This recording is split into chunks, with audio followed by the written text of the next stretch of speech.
everybody! After an 8-month hiatus, welcome back to QuestJunkiesUK for the Rhódania Chronicles. Say hi, guys! Hi guys! And thank you everybody for all those follows and subscriptions. You guys, you make my heart just that size bigger, just like the Grinch, but less green. Yes, thank you for sticking with us all this time. We are back, and we are back with a weekly show, which I'm very, very pleased about. There may be some technical difficulties, but you know what? Screw it, I don't care. Rulebook, it's going out the window. So, let's not dilly-dally. Let's get through the intro stuff as quick and as easy as we can. And thank you for those continued follows. So, again, it's good to be back after all this time. As you can see, there are some brand new faces here. Some brand new lovely faces. So we'll get to meet those guys in just a second. But first, let me just get some thank yous out of the way with my little note that I prepared earlier. So, first things first, I didn't put any music on. Let's put some music on, because that's super important. Pro tip for a streamer. Okay, first of all, speaking of music, big thanks to Sirenscape. You saw there are awesome advertisement there. Go over to the website if you want to enhance your tabletop role-playing needs. You can be a Super Siren subscriber, and you can get access to thousands of different musics, ambiences, sound effects. They even have some Wilhelm screams. It's that's worth the subscription alone. I'll put a little thing in the chat there if this works. Yes, it does. There you go. Check out that link in the chat if you want to go and be a Super Siren just like me. We also use music from some other incredible creators. I shall list those now, henceforth. Travis Savoy, Michael Gelfi, Hunter Rogerson, Tabletop Audio, and new to QuestJunkies this year, The Seventh Midnight, and Scott Lee. A big thank you to those wonderful people for providing their awesome, audible incredibleness, and of course Colm McGuinness for his incredible music in our opening sequence, which slaps harder than a barbarian's natural 20. Yeah, I do love it. It's a bop. I want to play a barbarian that just slaps people. I want to play a Falcon Crest barbarian. I mean, we can talk about that once I've killed your character. Next, big thanks to D&D Beyond. We've used them to put our character sheets together, and just for the ease of having everything in one place. I mean, I still like to roll normal dice, but it's nice to have the option. You know, if I have to roll like 76 d6 fire damage on these guys at any point, that's going to take some time with some real dice. But I could just do it on D&D Beyond, which is great. So, big thanks to them. At some point, we'll have a big encounter in this campaign, and when we do, are we going to be using Roll20? No. Are we going to be using Foundry? No. We're going to be using real minis on a real tabletop. Oh. And the majority of the minis that I have, that I paint myself, by the way, I sometimes do it on stream, so stick around for that sometimes.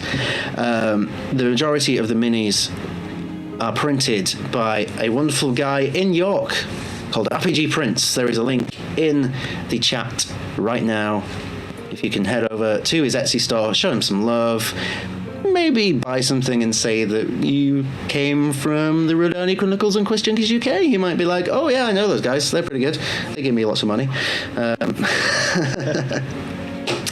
And then, not only that, be sure to join our Discord if you want to keep up to date on all the news and information. We have another campaign coming later this year, a mini campaign featuring a Mr. Grim Samson in the chat there.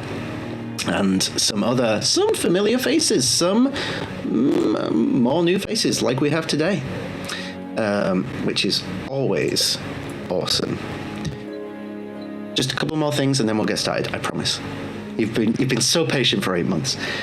We have a brand new merch store, and we have some brand new merch already available, and some more on the way once some bits and bats are ironed out. You can get yourself some merch right now, and as extra incentive, if you connect your Twitch account and you are subscribed to this channel, you do get discounts on everything in the store. So, help out your favorite creator, get some sweet ass merch. I think that's a win-win deal, right? So the link again is in the chat there, and eventually you will be able to catch all our VODs from today, and the last campaigns are already available on our YouTube channel, which is also in the chat. Now, I have bored you enough with all that nonsense. Let's meet some people. So, who shall I pick first to introduce themselves? You know what? I'm going to roll for it. First roll.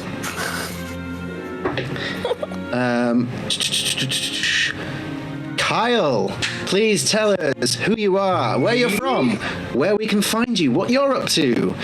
We'll meet your characters later. Not to be on my own channel, like to actually have to like be like, oh, I'm not from here. Hi, I'm Kyle. I'm the Forever DM over at Play Nerd Allies. You can find us over on playnerdallies.twitch or .com on Twitch.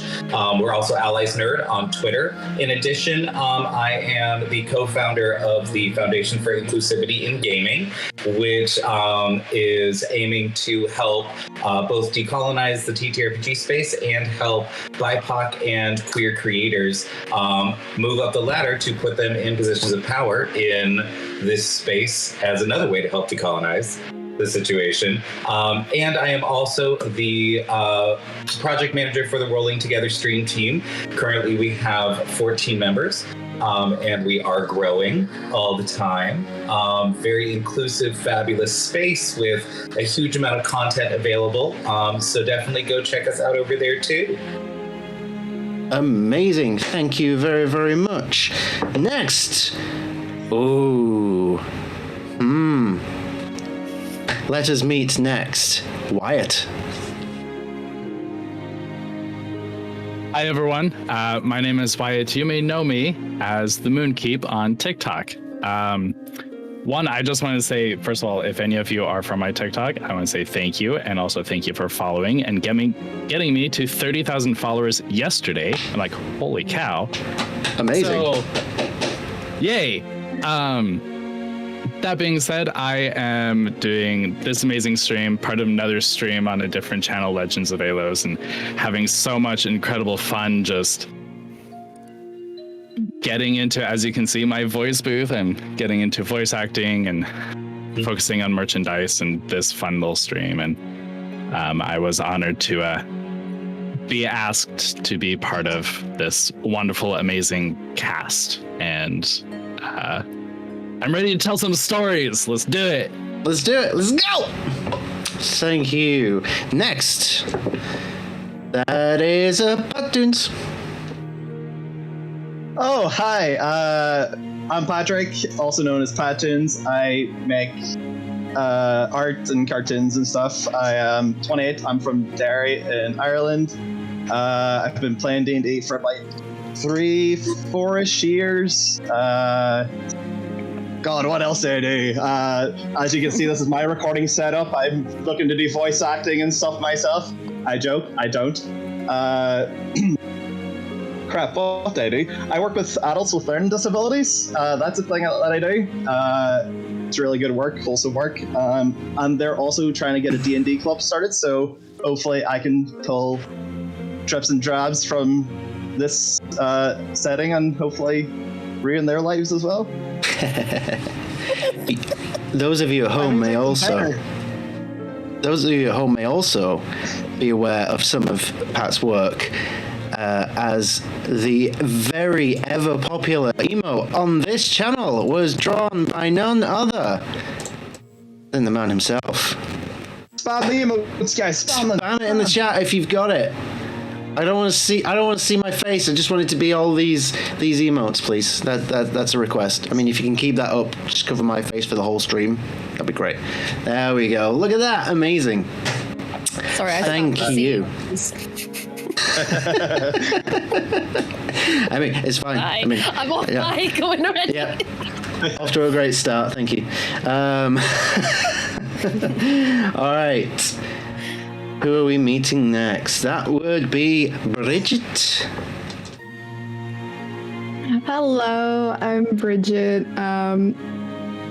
You can find me on TikTok at Nice Try Enigma, and I've been playing D&D off and on for about a year now.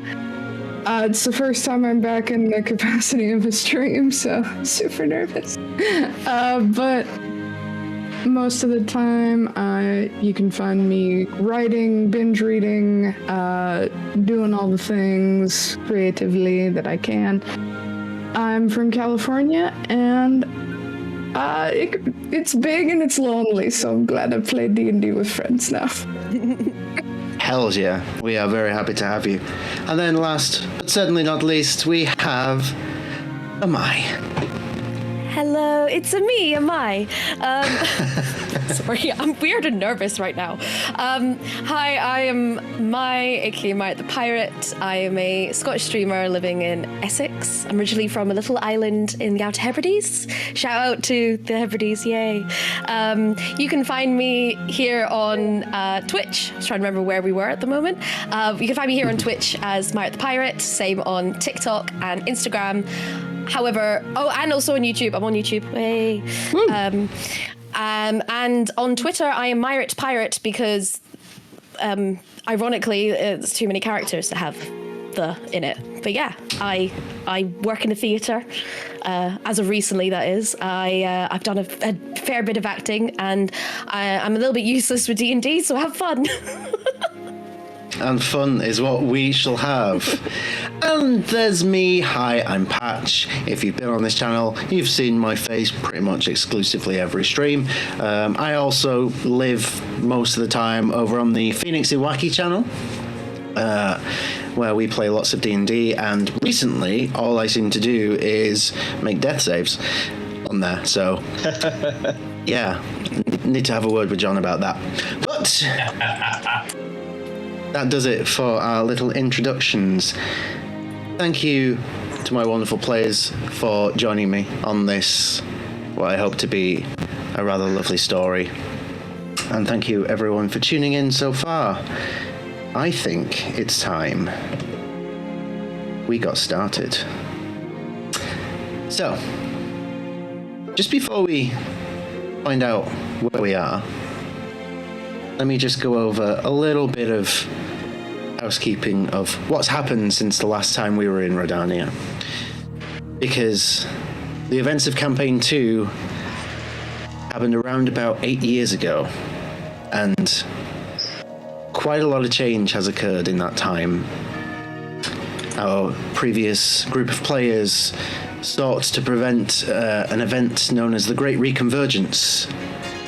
And as they ventured northward towards the icy ruins of Alamath, their fates remain unknown.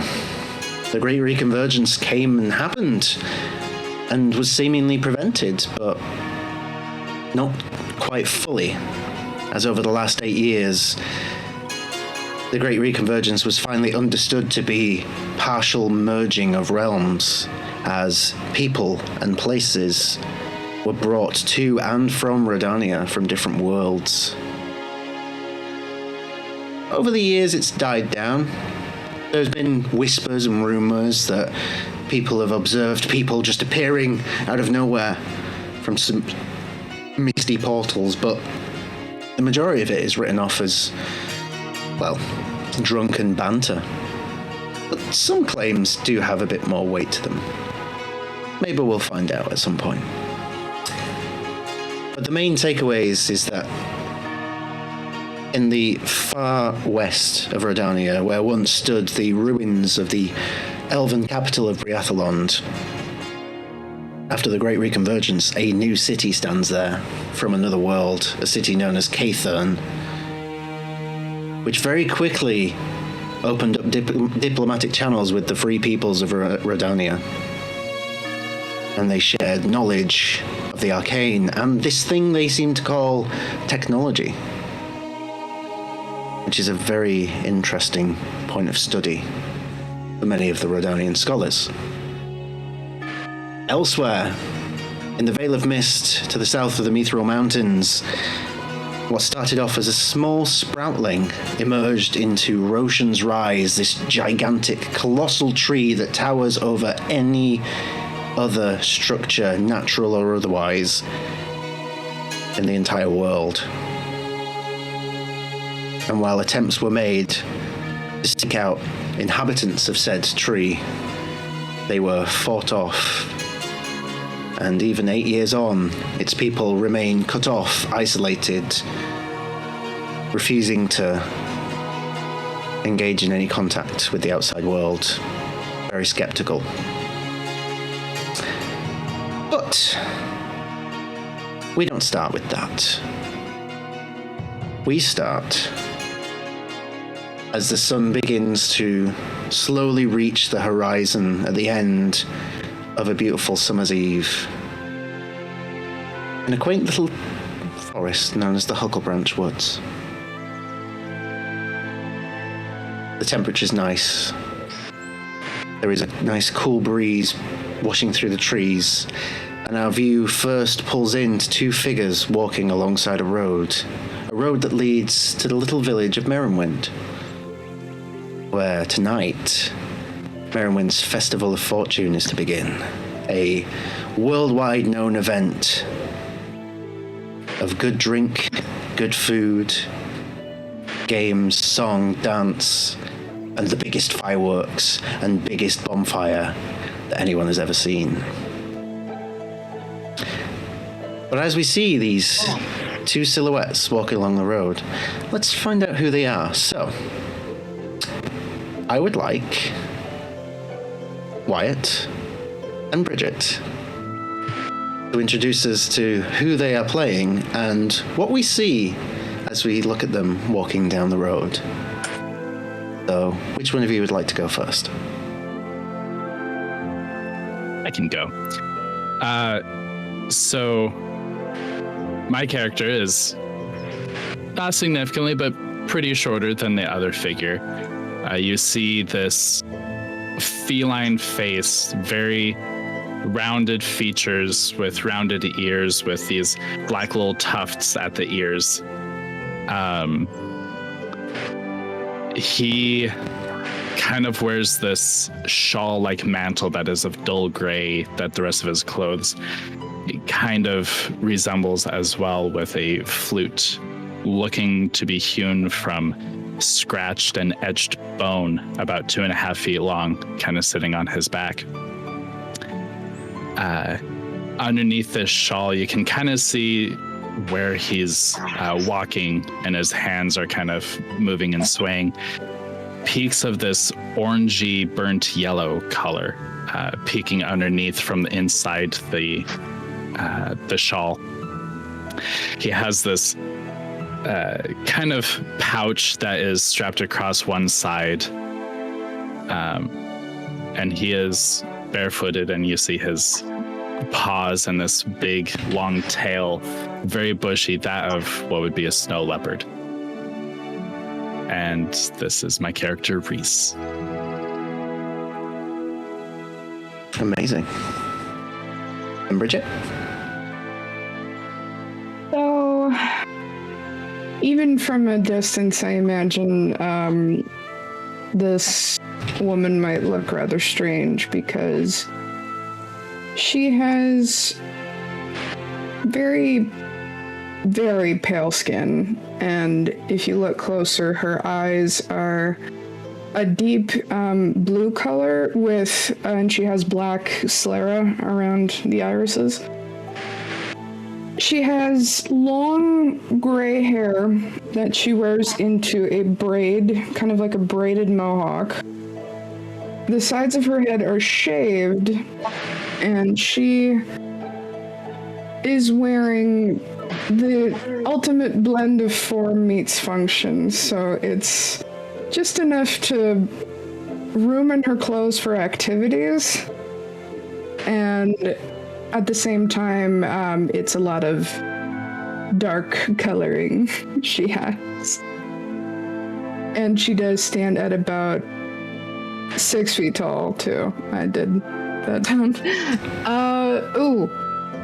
So in addition to room and like a lot of ability to move around in her clothes should she need to, she also wears gladiator sandals that go up to her knees. And She kind of has this look about her like she's seeing a lot of things for the first time and is still unsure of what to make of new experiences that cross her path, although she's relieved by her walking partner, as it were. Amazing, thank you. So, the sun is slowly setting. You begin to hear the festivities from the festival preparations in the distance. You're close to Merrimwind, not far to go now. Mike, how far do you think we are? I hear the music.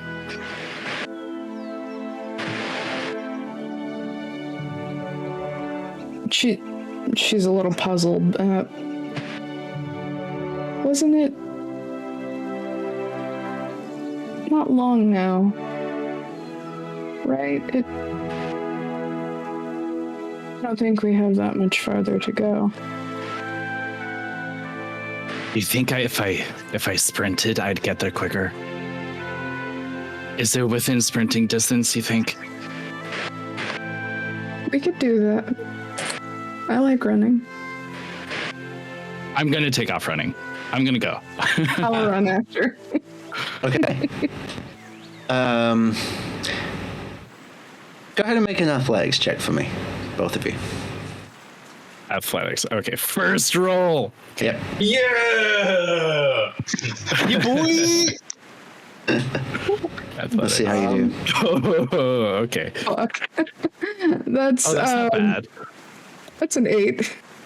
An 8, okay. I got a 12. Oh, 12, okay. Hang on, just give me 1 second here. Okay. So, you take off running, and you start off at the same sort of pace, and you're looking back and forth at each other and thinking, oh no, this could be a race. And as you sort of look at each other and smile, what you both fail to see is the low-hanging branch in front of you both. As you both collide with it, let's have a dexterity saving throw to see if you can make your landing in style while I sort out where the music's gone. Hold on, you said acrobatics. Wow. Acrobatics is a lot higher than I thought it'd be. 17. 17. 18. 18. So almost in unison, you trip, and there is a point where you're both in midair, like horizontally, and you manage to just throw your weight forward and superhero land in unison next to each other on the ground. Pretty cool.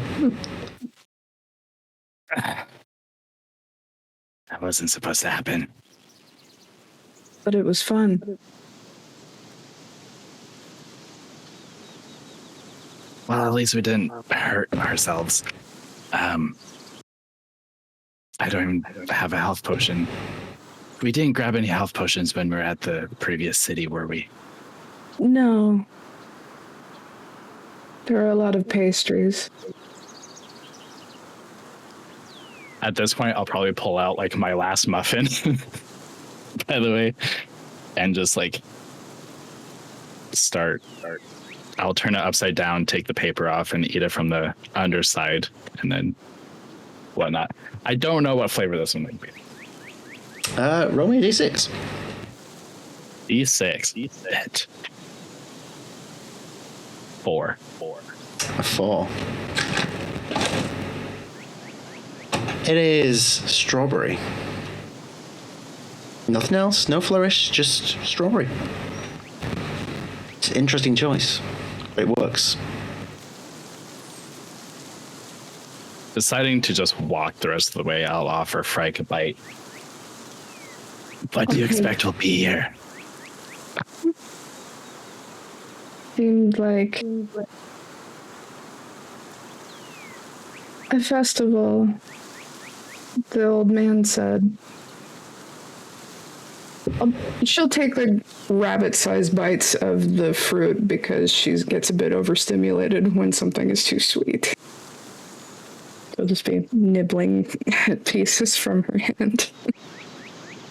Can I get both of you to make a quick perception check for me, please? Oh. Oh.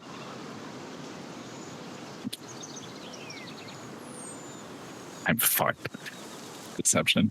Dirty 20. No, perception. Dirty 20. Oh, yeah, Oh, I'm so fucked. perception. 5. Okay. Yes. Okay. Fill out. 14? 14? Yep. And what? 5. 5. Okay. Okay. Enthralled by this muffin. It's Can I good. can I have a stealth check from Mai's character, please? Sorry, just get my dice out. That's always a good start. Yep. Oh god, that is sad. I got a nat 1. I was hoping for that. Okay. So, as enamored as you are by the taste of these muffins, you hear a rustle from one of the trees up above, and as you turn round to look behind you, you see a silhouette fall as a branch breaks and land in a massive pile of leaves at the bottom of this tree. And you hear this muffled voice, and then a head pokes out of the pile. Mai, please introduce us to your character and tell us what we see poking out of this pile of leaves. You see a little calico-furred Phyllis. She is curious in nature. She has a little dark patch, kind of like almost like an emo fringe or like a beret, kind of covering one side of her face. She's also very distinct with her orange patches of color, kind of primarily covering her torso, along with like a big splat of black. She has furry socks, each of a different color, although like my front paws are kind of like covered in, well, what should be paws are actually gloves. My tail is fully ginger with little small spots of white with a little black tip, as almost as if I've dipped it into a pot of ink. My eyes are 2 different colors. I'm not sure how this came, but I was the only one in the litter to have this distinct eye color. My left eye is a bright blue, and my right eye is green, almost like shining like an emerald. But I'm sure like everyone else looks like this. I just know that the rest of my family are a bunch of weirdos and they don't look like that. I mean, my tail is somewhat like normal size. However, it's not as long as like say my squirrel friends or anything like that, or the hoppy eared things you see flopping about in the forest, you know. But I also have some little bold lines along my stomach from which I don't know why. Maybe I've been scratching myself at night. Like it's been a while since I've been around any company and whatnot. But I also have a little scruff on the back of my neck where it's a little bit of like a round bold patch as well. I don't know if it's like could easily be just from like over grooming or whatnot, but most of what I'm wearing kind of is covered by some tattered robes. I mean, there's got patches kind of all over the place. I'm not exactly the best darner, you know, but yeah, it used to be kind of like a darkish purple, but they've kind of faded over time. I kind of like mix it with whatever stuff I can find in the forest. I also carry a little mistletoe as well about with me, but I've just kind of popped that in my little satchel for the time being. I just kind of stare curiously at the muffin. Just I can't get my eyes curiously off it. back at the cat. Are you gonna eat that? Thanks. Yes. I just kind of go grab it before he even answers. Okay, let's get a Let's try and contest this. This is my Yeah, yeah. muffin. Let's have a contested strength check. Oh, fuck. Druid and a bard strength check. Interesting. 5. I don't like these new dice. Hold up. Full on strength check. No, I have a -1 to that 3. Oh, muffin time! This tiny little munchkin kitty is surprisingly agile. As you look in your hand and the muffin's gone. I was eating that. Oh, God! Not fun with strawberries, though. Frank would pull out.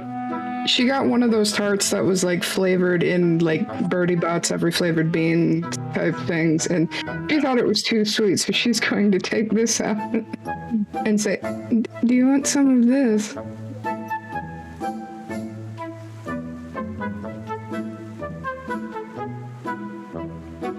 Okay, I'll have one. What is it? It tastes like everything. It was too much for me. Yes, please. Yes. Ow. She'll probably just try and hand you the whole thing. I'm just gonna stick my face in your hand. Oh. Oh my. But like as I go, you can feel like the roughness of my tongue just kind of go. There's a lot of tastes going on in your mouth right now. To the extent where your brain's probably not sure what to process, so it's a bit of a scramble. You don't know if it's good or bad, it's a lot. It's certainly a flavor. It is, isn't it? It's nothing I've tasted here in the woods. Where'd you get it? Oh, we passed a bakery a while back. That's where we got his muffin. I don't like this cat. I'm gonna just start walking. You stole my muffin. I cam it, Muffin Man. And it's stealing Butterfingers. It's probably about this point, Veronica, you remember actually, after being distracted by the food, remember why you were following these people. Remember that this is the first time you've seen anybody that looks a little bit like you. Why are you so big, big man? Why are you so small, tiny one? I'm regular size, thank you very much. I've never seen one as big Maybe as from you. where you come from. Rude.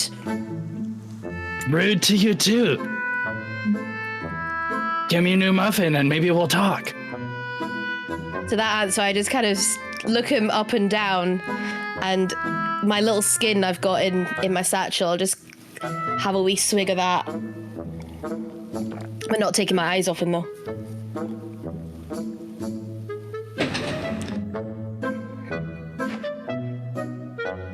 What's your name?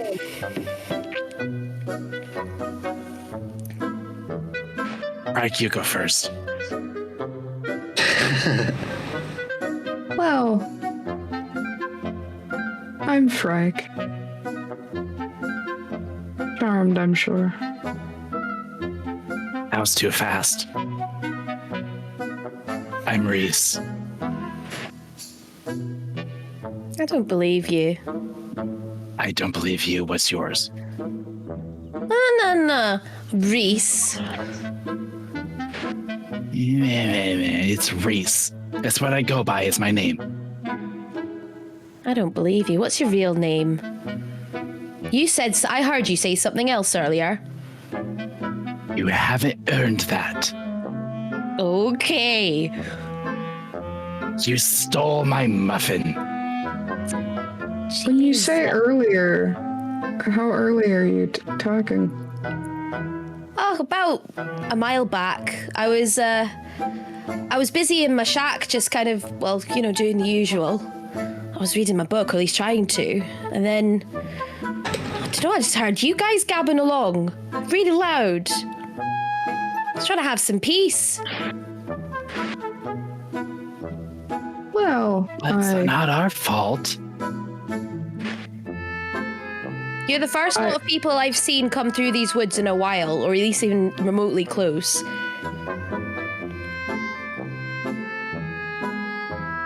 well, we didn't mean to disturb your peace. Do these woods not get much traffic? No. Just me and the other fluffy bastards along the way. I don't see any of them. Well, you scared Are you them off sure you're with not your imagining shouting. them?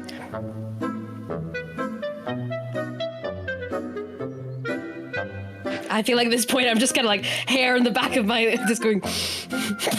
I cast vicious mockery with that one. You want to? What does that do? I'm just enjoying the fact that I have walked into the town where I live and I have witnessed this in person. So this is this is great. This is like being at home. So vicious mockery is a enchantment cantrip. You unleash a string of insults laced with subtle enchantments at a creature you can see within range. If the target can hear you, though it need not understand you, it must succeed on a wisdom saving throw, or take 1d4 psychic damage, or have disadvantage on the next attack roll. How rude. Fine. So there's a wisdom saving throw. Okay, so I rolled a 17. So that is plus 5. So I got 23. Yeah, you succeed. Too smart for you, mate. Veroni has heard all the insults.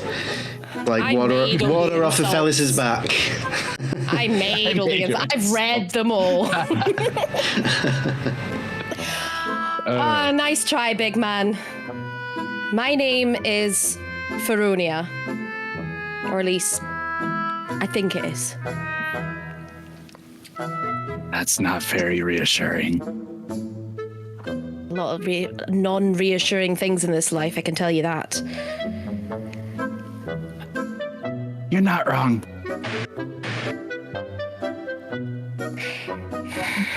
Rick will just place a gentle hand on Reese's shoulder and say, I'm sure that they're going to have more muffins at this festival. Not the strawberry. Well, perhaps we can ask if they make them special.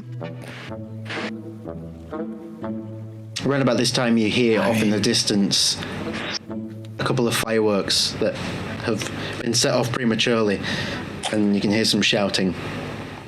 No, we're not ready yet! We're not ready yet! We haven't opened the festival! But you're actually a lot nearer to Merrinwind than you thought. It's just through this next clearing, you suspect. Truce. And I take off running. I want to get to the festival. I'm fucking chasing after him. Okay. I don't trust this big boy. So much running.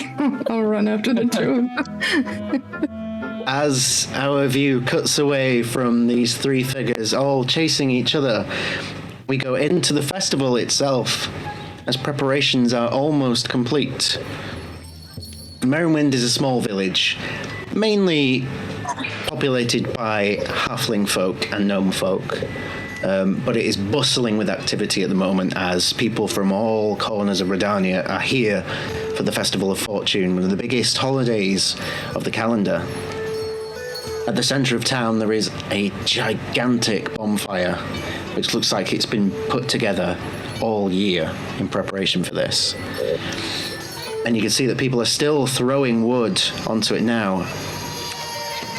And we go off to the side where there are a group of people, what seem to be putting together a makeshift fighting arena of sorts. And we go over to two individuals who are sort of not really talking, but stretching next to each other. There is a tall, slender half-orc with a scruffy man bun and monk robes, who's stretching and then checking through his bags, seems to drink something out of a flask, and then turns to the person next to him. Hey, where are you from, friend? I ain't seen anyone like you before. If you'd like to introduce us, your character, and describe what we see. So this, the half-orc is speaking to a 6 foot tall earth genasi. So the way his form kind of came about was his hair kind of like formed up the ways, almost like a stalactites. So he's kind of got like loads of like stalactites like protruding through his head. He's got an overextended brow. He's wearing like this like scarlet red tunic with like gold shoulder pads. He's got black trousers on, brown boots, just kind of standard, and he's just kind of jumping on the spot, kind of hyping himself up. He's got his hammer in one hand and the sword in the other hand, and he's just like, oh, what's happening? Yeah, I'm all ready to go. I'm from I'm from Zindenarg. Where are you from? Oh yeah, I've been there once or twice. Yeah, I'm from the Grand Library over at Sevillon. Yeah, there's a few of us folks come from over there. They're more like book reading types. I like punching people. I'm not great with weapons. I have a bad history with swords. But I mean, yeah, my fists work. My feet are pretty good. I'm slightly better if I've had a drink. Name's Kego, by the way. Kego, nice to meet you. I'm Connell McGinnisy, and he like puts his like sword at the side and like holds out his hand to give a big ol' shake. Nice to meet you, friend. Look forward to locking. Well, I don't have a sword to lock. Maybe punching your hammer out of the way. I don't know. We'll see what happens. Hi, Chief. See if you just want to throw hands. I can drop the weapons. It's all good.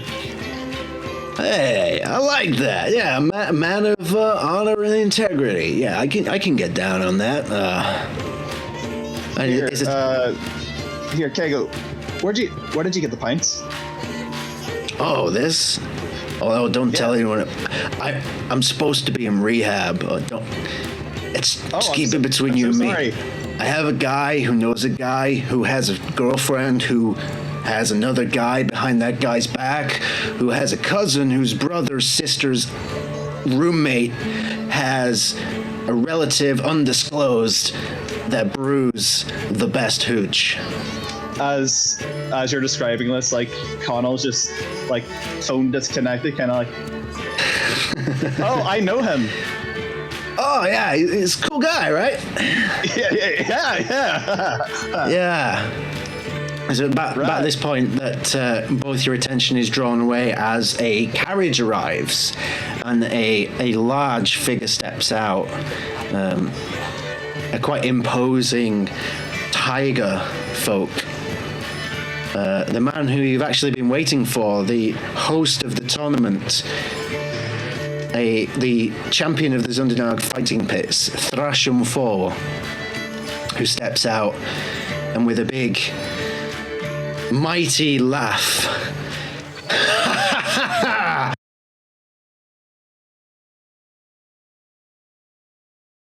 Hello! Technical difficulties. We're back. I think the tiger broke the stream, but guys, thanks for sticking around. There was bound to be technical difficulties, but we shall get straight back into it. We're not really sure where we were when things stopped, but we'll go back to our dear Connell meeting his hero, the mighty Thrasham foe, the champion of the Zundanark fighting pits. So, you think you've got what it takes to win my tournament? Boy, do I! Sir, I've been researching all your best moves, like, see the one where you got the Dragonborn, and, like, you got him pinned down, you went up on the high ropes, and then you did, like, this backflip, and you gave him, like, the people's elbow? That blew my rocks off. Oh my god. Ah, yes, you're a fan. Once this is done, you can have my autograph. I'm sure of it. Now, let me see who else we have. And he starts walking off to meet some of the other folks. I, like, nudge Kego, and I'm like, do you think he can sign my hammer? Yeah, I mean, hopefully, you know, if you win the tournament and you clean all the blood and stuff off it, then yeah, I'm sure he'll probably do it. Maybe get him to sign it with the blood. That'd be hardcore. Bro, you're blowing my mind right now. Bro. And as we cut away from this bro off, we head over to the other side of town, where in the distance you can see a silhouette in the sky slowly approaching. Kind of triangular, it's a bit difficult to make out, but we cut over to a group of well-dressed, scholar-looking folk, as one looks over to the other and says, "Well, Mr. Crandall, I must say I'm not particularly in favour of the idea of messing with gravity in regards to the arcane. I know it's something you're particularly fond of, but I believe it to be a crime and thing that should not be messed with. I wish you would see reason, dear friend." So, Kyle? I think that, and as he begins to speak, you see him sort of puff up his chest a little bit. He's a little, he's definitely taking this a little personally. It's like telling him that the way that he interacts with the universe is inappropriate for some reason. You see him in a very nice silk tie, with what looks like very out of place clothing, in that he's wearing like a tweed jacket with like patches at the elbow. Like, it's very professorial, from a world that is a little different. He sort of eschews the traditional robes of a wizard or a mage. And he just looks down at the other person and just says, "Well, I think personally that you don't, in fact, understand gravity well enough to determine exactly how it should be used. And the fact is that gravity utilizes itself to harm us on a regular basis. Why don't we, in fact, find a way to do just the very thing for it as well?" Now, I do wish I agreed with a lot of what you just said, but it sort of went over my head. I suppose if gravity were more important, then it would have weighed it down on top of my head and it would have made sense. But alas, it appeared to just fly by, unfortunately. But as so many of our conversations do, old friend, one day I will get you in front of a decent blackboard and show you the equations that dictate the movement of the very stars themselves. well, that's interesting, because when we last talked about the stars in the sky, you spoke of constellations that simply don't exist. We spent too much time in those fairy tale books. We need to get you some proper education, Mr. Crandall.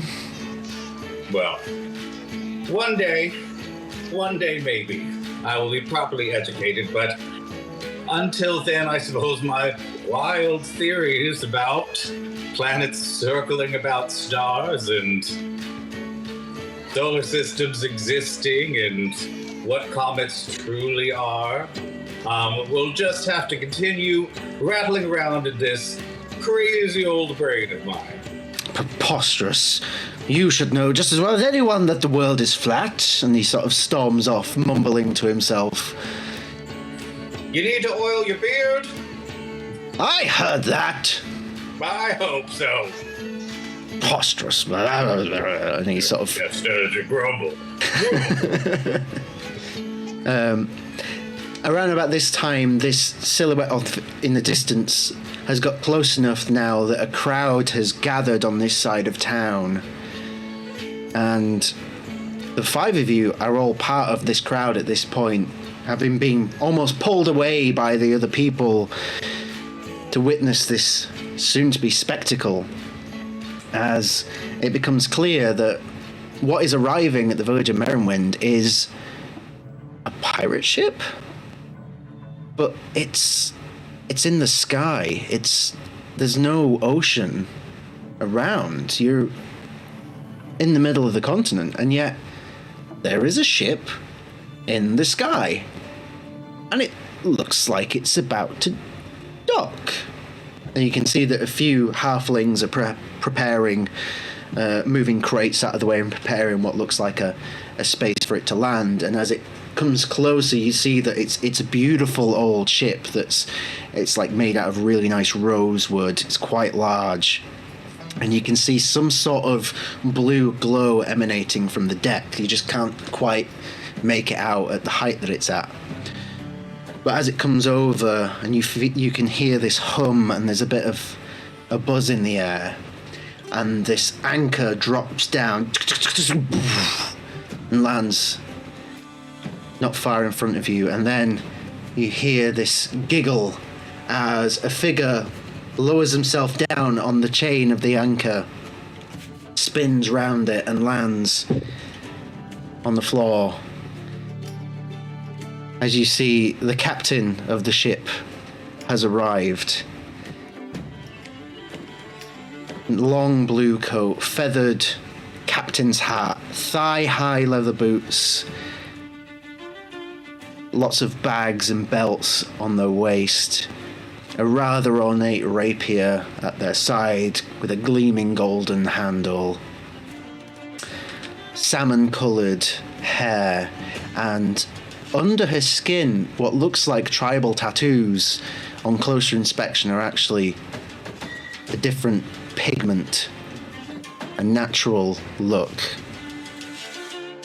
TLDR, she might operate on the right side of the law nowadays, but Captain Madeline Crowley still dresses like the baddest bitch on the high seas as she strides forward. Well, this is the first time I've been to Merrinwind. Greetings, revellers. I am your humble Captain Crowley of the Discourteous Rose. You're amongst the first people outside of the major cities to witness Rhódania's first sky carver, as she gestures to the ship. Everyone make a history check for me. See if you've heard of sky carvers. While we're making this, can I ask Frike, can you give me that poster? Yes. She'll reach in and hand over the poster. Oh God. I got a critical fail on that. So immediately I just look at him, and the reason I failed is because I am just so taken with this captain. I literally, I can't even fucking think. And I just look at him. I'm like, you look astonishingly familiar to my old husband. But it's astonishing. Really, it's uncanny. Sorry, did you just say I look like the man? How much have you had to drink, dear? Festival's not even started yet. Oof. You must party hard. I can admire that in a gentleman. I can. I got a 6. Okay. I got an 11. 11. I got a 17. 17. Connell? You're muted. 18. 18. Okay. I'm gonna note at this point, as soon as like the ship's been coming in, I'm literally just like, that should not be that's no, things like that shouldn't be flying. I do want to scratch, like I do want to like no. I do want to give it a little scratch though, because I don't know how close we are to the ship, but I just feel like it just. Very fancy scratching post. Yeah. So, Connell and Rhódania, I'd say you've both heard, just from passing conversation of other people in your respective homes, you've heard people mention sky carvers as a relatively new thing. Something brought by the people of Caithern, which was the new city of Rhódania, which came from another place. And the Discourteous Rose was once an old pirate vessel. Captain Madeline Crowley was the last pirate. And since Caithern arrived, she seemed to have got on the right side of the law, and her ship was nominated to be made Rhodania's first skycarver, a vessel that can navigate the skies and carve through the clouds, as it were. Now, how exactly does this thing work? This is truly astonishing.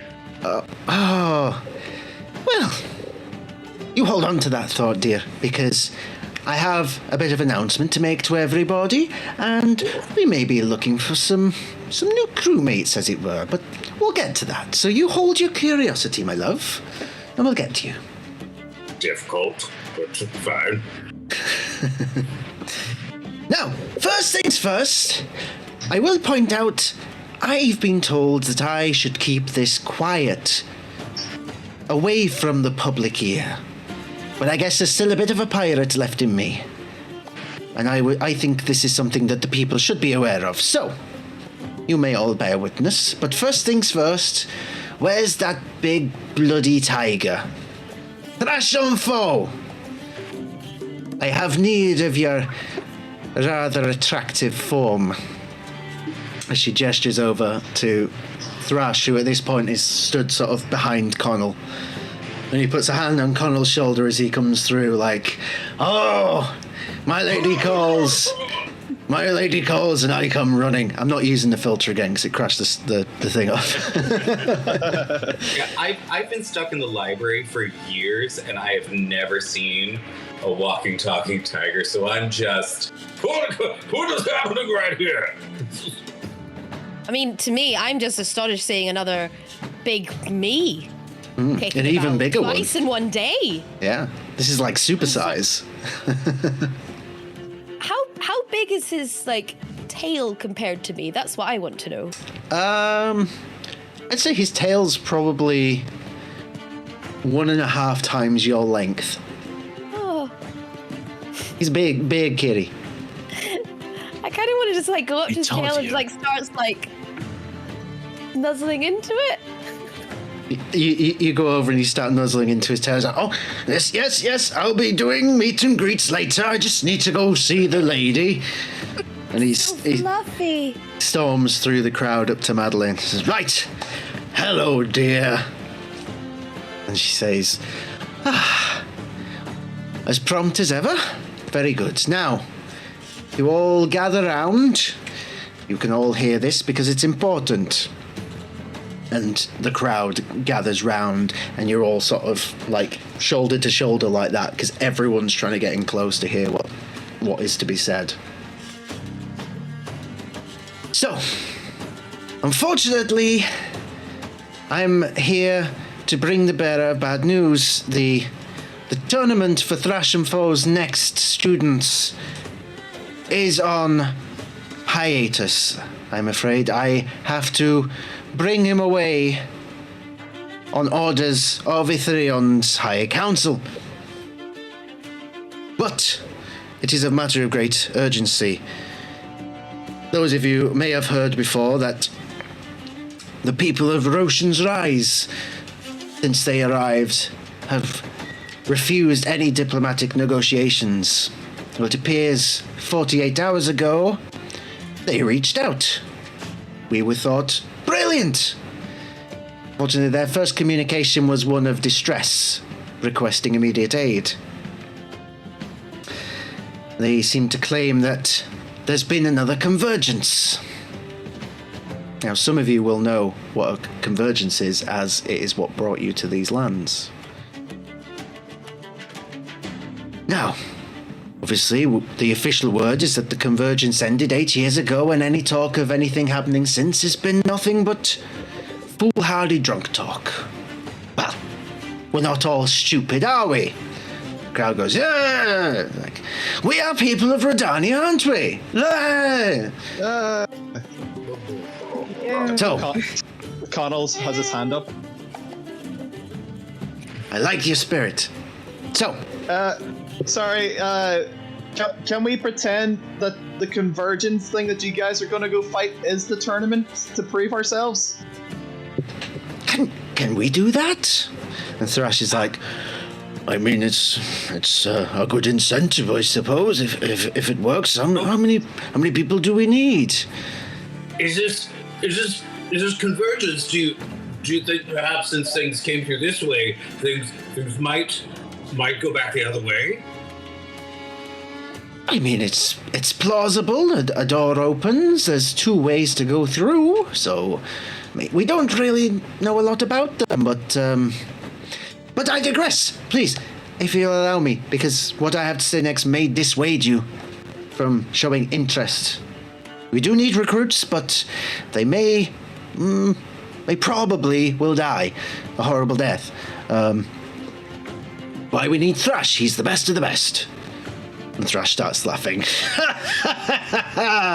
Yes, I laugh in the face of death.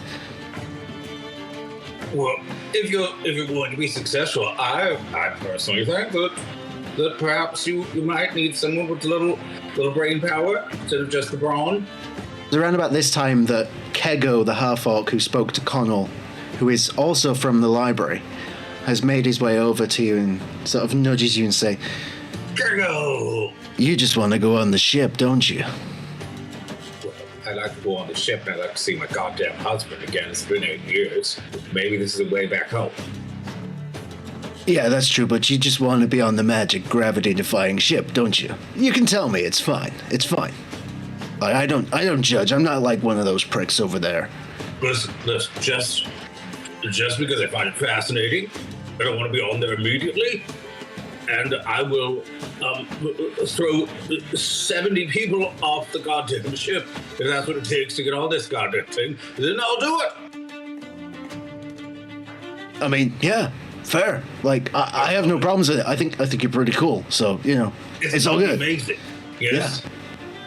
Yeah, I think so. I mean, not for me, but yeah, go for it. Go live your life, dude. Are you not coming? It's an amazing opportunity. I mean, yeah, I've been an adventurer. It really didn't work out well for me. I ended up having a cursed sword. I had visions of a giant orangutan follow me around. Pretty bad time. I went to the library to get away from it, and then one of the convergences happened there, and then things got weird. One of my old friends tried to kill me, and then yeah, I kind of just maybe. I think I need a drink. He goes off to try and find a drink. I lift my skein up, but I don't think he can see me. No, he's currently locked in on the realization that maybe he was a bad friend. Meanwhile, we cut back to the 2 speakers at the front of the crowd. So, here's the basics.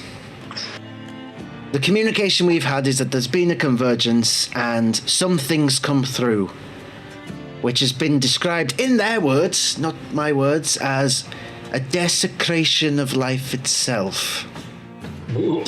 Doesn't sound particularly nice. Now, at first we just thought, well, it can't be that bad. But the dwarves up in the city of Eridel sent out a scouting party because they're the closest. They were never heard from again. So the government's trying to keep it on the down low. You know, we don't want people worried about a convergence. I'm telling you because I think, fuck that, you know, I think everyone should have a right to know. Are you sure it wasn't just some grad students? They have a tendency to do silly things. That is something I did consider, yes, but, I mean, they're paying me to go and investigate it and to pick up Thrash and anyone else, so the way I see it, does anyone want to either A, potentially fight some nasty bastards, B, get paid a load of money by the government to potentially do nothing, or C, have a ride on a really nice magic ship? Then A and C. Money, please. Sorry? A and Money, C. please, and do nothing. Is there food? And Thrash sort of looks over.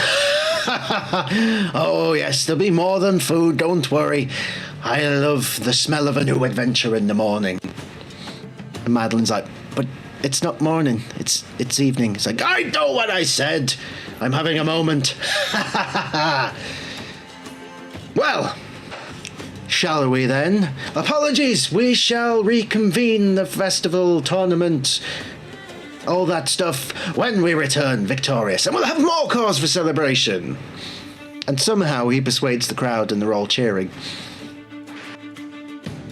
I'm gonna start just like heading like slowly, like sort of inching closer to the ship. You get closer and closer, and you see that a lifeboat is being lowered down to bring people up, almost like a lift.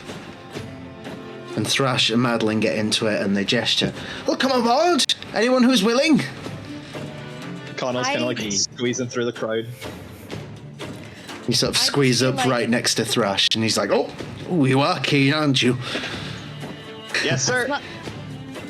As much to my dislike of him, I'm just gonna like see if I can like slowly like edge my way up next to Reese and see if I can like climb up his tail onto his shoulder if he lets me. Are you trying to be stealthy about it? Oh, cutely stealthy. Okay, make a stealth check for me. Okay. Stealthy. And Reese, make a perception check for me. Sorry, nat 20. Oh! That's a nat 1. On my end. Oh, and that 20 and that one, we got to do something with this. Okay. So, Sorry. you managed to sneak your way up into the lifeboat, up its tail, and you sort of like go underneath like the shoulder cloak to the point where like he doesn't even notice. But you are like safely tucked away, like no one's seen you. For all intents and purposes, you've gone like somewhere else in the village. So you are gone to the rest. Reese, that little munchkin kitty is finally out of your fur. You finally got a bit of peace.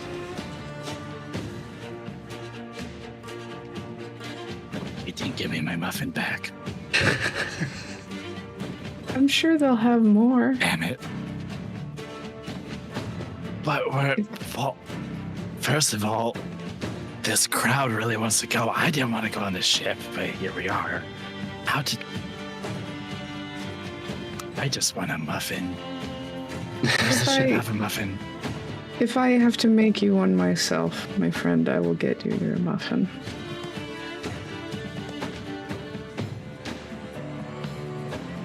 I don't know if I trust your cooking. I've never done it before, but I like to learn. As soon We'll as I do it hear the word learn, it's like learning is important. That's very true. Who are you? Well, I'm from the library. My name is Bob.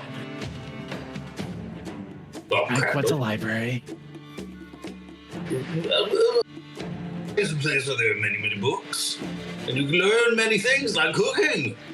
You can even learn about the ingredients that go into the things and where they grow, and how they grow. Well, you can make your own things. It's very exciting. I learned cooking from my mom. And who is this illustrious mother of yours?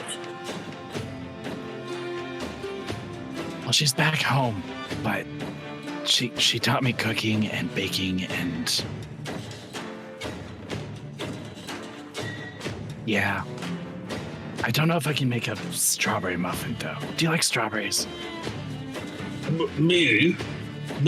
Why, yes. Yes, I do. I do, in fact, like strawberries. I like strawberry jam. I've, in fact, made strawberry leather at one point. It was quite tasty. It was delightful. But I preferred it with little stevia instead of sugar, actually.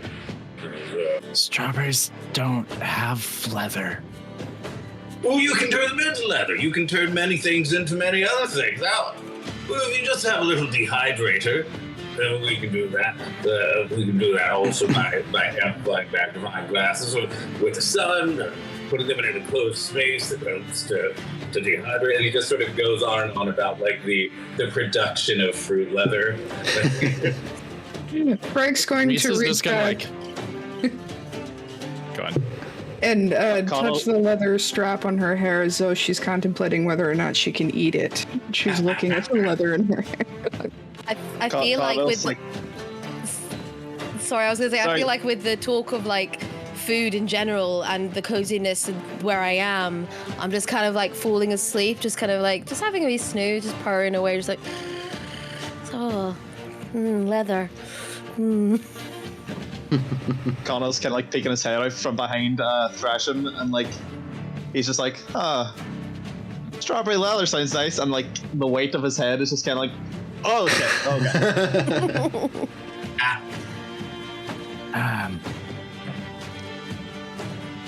Well, speaking of which, well, first of all, you're like where you are tucked in, like is very bright fabric compared to the rest of the drab of Reese. It is very bright yellow. And of course I'm wearing like really a- dark clothes as well, like mucky things. Yes. Great. Love it.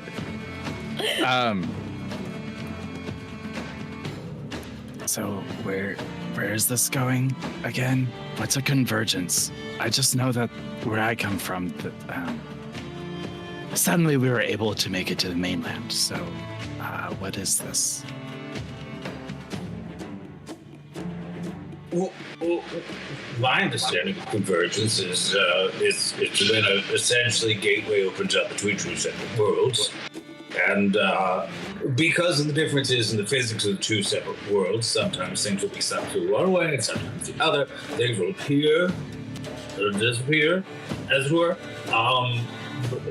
Then it sort of goes on, starts going into a whole like lecture about physics and what that is, since most people here don't sort of seem to understand their concept.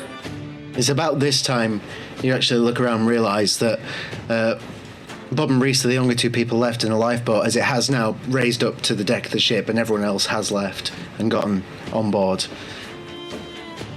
And I'm gonna look over and I'm gonna see the little cat. Just, there's a cat on you. There's a person cat, a cat person, little one, right there. Do you see? You got something right there. No, almost, no, just over, just a little. Oh, there you are, a little cat person, right there.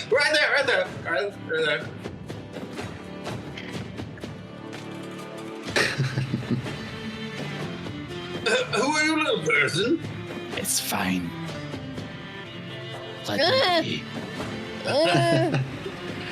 Oh dear, you seem to be in distress. I'm gonna like try and like pet them back to sleep. I don't know if I want to say. I don't know if I want to say animal handling or persuasion.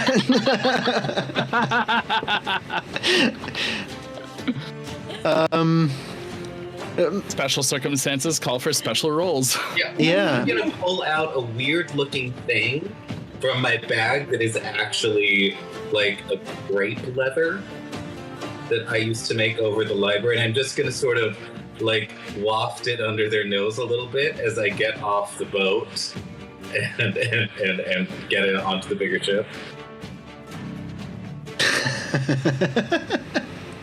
Just kind of like, I'll stick my head out from like underneath the hood and just see if I can snatch a bit with my jaws. Like, but I haven't even opened my eyes. Yeah, I'm just like.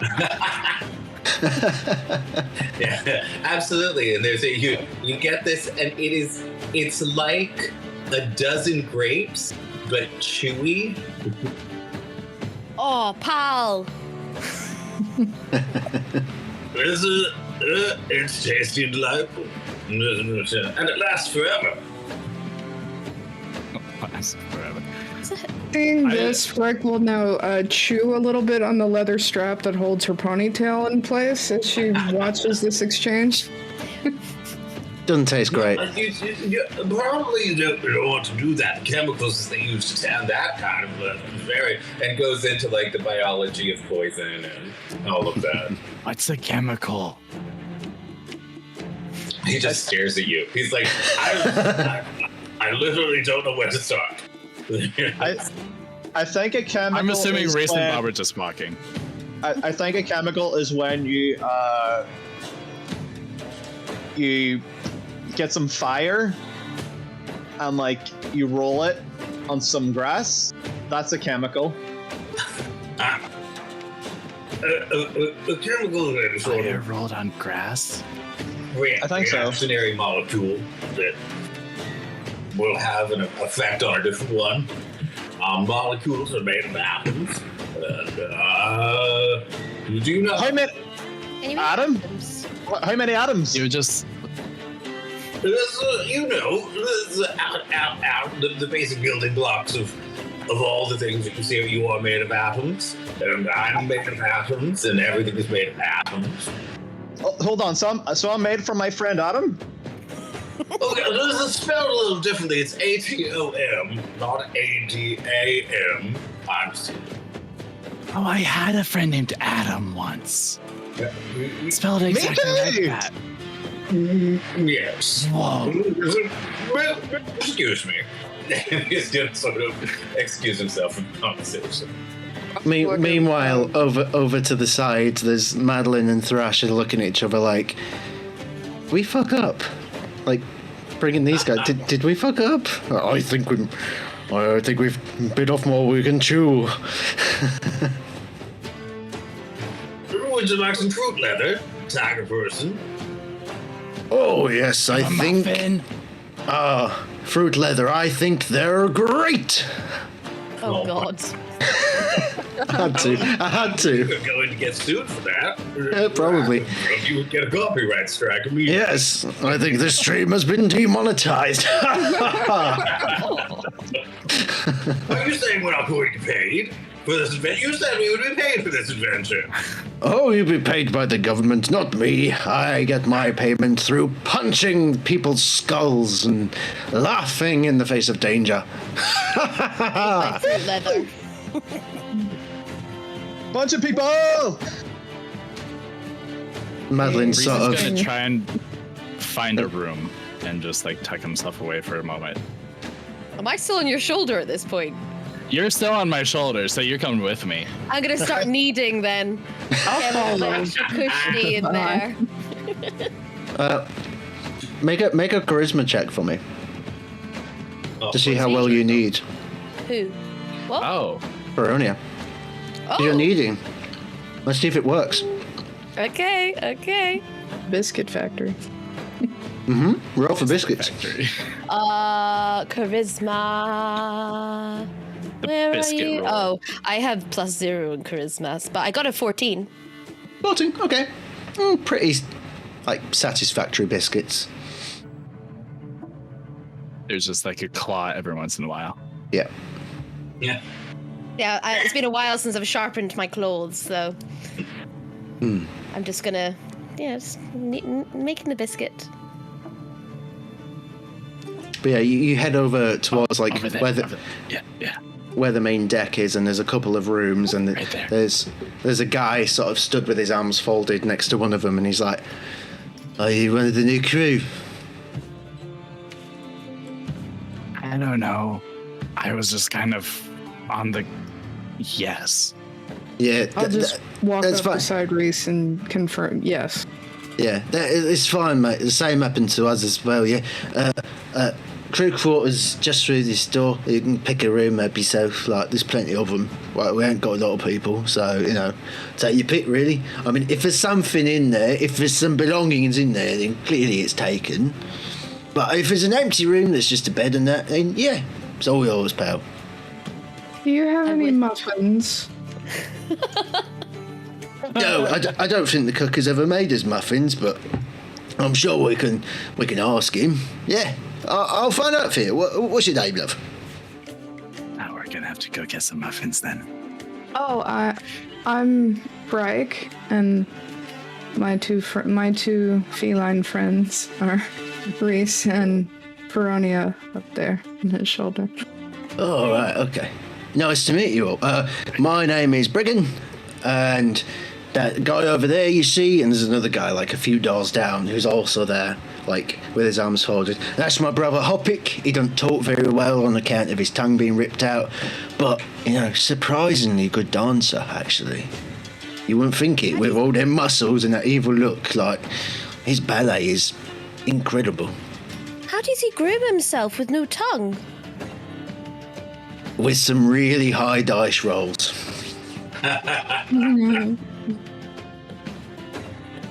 Well, all that's going off, I am just so astonished by this thing that I am now sailing on.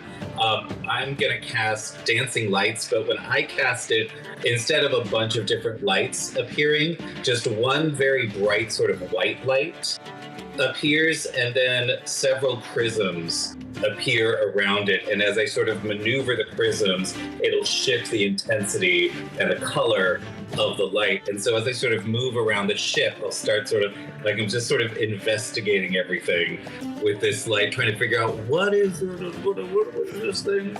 Did you just invent the arcane dimmer switch? I did. Smart fans. Amazing. Well, as you sort of look around the deck of the ship, it looks fairly like a normal pirate ship. There's pristine white sails and the normal sort of rigging, but up where the captain's wheel is, you see where Madeline is now stood, and she's preparing something. At either side, there is two gigantic blue crystals on either side of the wheel, which she's stood in between, and she's sort of just checking over them. I'm gonna definitely head over there and see what's. Can I do some sort of like nature check or arcana check or something to see if I have any concept of what these things are? You can make an arcana check, yeah. All right, I'm gonna do it then. That's what I'm gonna do. Okay, you do that. And I'm gonna get a 15. A 15. So, you've heard that there are various sapphires from the city of Caitherm, new to Rhódania, that are used to sort of power various bits of Caithernian technology, as they call it. They're in very limited supply, as it's not something that can be naturally found in Rhódania. But a lot of money was invested in the Skycarver initiative to be able to provide enough for this ship to become a Skycarver. You know what it is. It's the first time you've seen it in person, especially in such quantity. I'm just gonna look at the captain and just be like, well, this is quite astonishing. Do you know what impurities are in this corundum that allow them to have different properties than other sapphires that one might find here in Rhódania? Not particularly, dear. I just got them to teach me how to fly it, and then I fly it. But I do it better than anyone else. Well, I bet you do. Would you like to see? Because I believe... Yes, I believe we're ready to go. And he starts getting like super excited and like runs over to the edge of the ship to like watch as it starts rising out of the air. You just see the lights and the prisms sort of like shimmering down on the ground. He's trying to sort of gauge the distance and what's going on. Yep. You get to the side of the ship and they're just pulling the anchor up now. And you look back at Madeline, you can see that she's warming her hands together like this. And then it's almost as if the natural light around you goes dim. The sun has mostly set by this point, but it's almost as if it's completely set now, as she puts her hands out and arcane energy starts to come out of her into these two crystals. You see her eyes go completely blue. And there is a buzz in the air, and you feel the vibration of the ship underneath your feet. And you all feel it jut about like that. And Bob, with the best view at the side of the ship, you see as the ground starts to move away, as the ship rises, and it gets quicker and quicker and quicker. And before you know it, in the blink of an eye, you're above the clouds. And the masts unfurl, the wind takes the sails, and with a lunge forward, you are now officially flying on board a sky carver. Connell's going to like run over to like where Bob is and kind of like peer over the side, and she's like, "Where did the city go? What happened?" You just hear like laughter from some of the crewmates. Like, first time, is it? First time what? Not being on the ground. Wow, wait, what? We're not, what? Huh? You're a sky carver now, lad. We're going across country.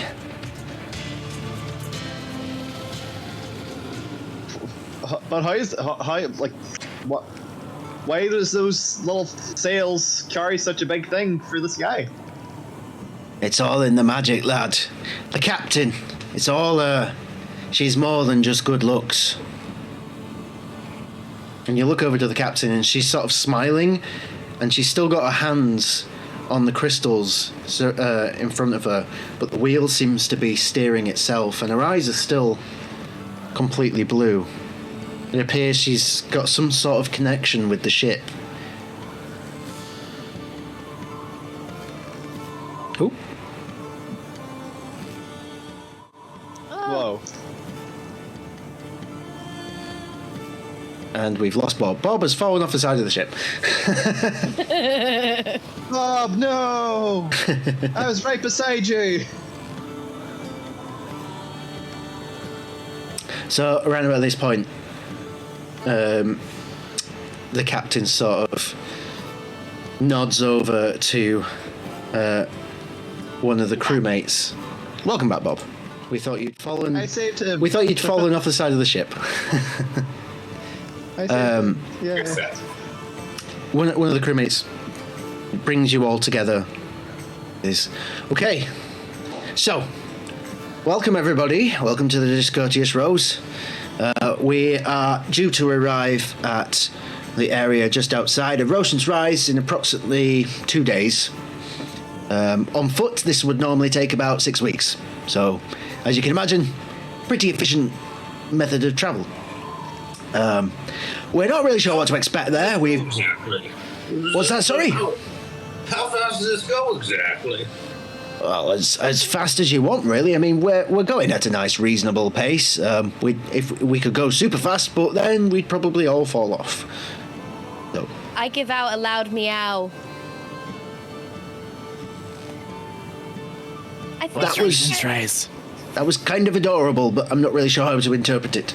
My friend has a question. Okay. Yes. What's Roshan's Rise? Roshan's Rise is, I mean, the easiest way to describe it, a right big fucking tree, right? Massive, like, bigger than all the mountains in the Mithril Mountains. And it appeared out of nowhere a few years ago. They said it were part of that great reconvergence thing. It just appeared and sprouted up out of the ground. It's what used to be known as the Vale of Mist, which was just a Vale of Mist. There were no really there. It were, I mean, initially we thought, this would be a really good tourist attraction, but the people there don't really want anyone from the outside world coming in. Until now, because now they're saying, oh, help us, we've got some evil desecration of life, trying to kill us. Oh, sorry that we didn't want to talk to you for 8 years. Please help us. But whatever. We've been sent to investigate. I don't know. I reckon it's a load of baloney, and I don't even know what baloney is. It's just a funny word that I heard. Well, bologna is actually several sort of meats pressed together and then seasoned, and depending on which region of Italy you're discussing, it starts going on and on about like You do nothing but talk. I Maybe you whisper in should- Reese's ear. I think we're gonna hear a lot of this. He does nothing but talk. Hey, sometimes talkers are good. You should meet our chef, though. Tell him about this bologna thing. Pressed meats. That sounds pretty nice, actually.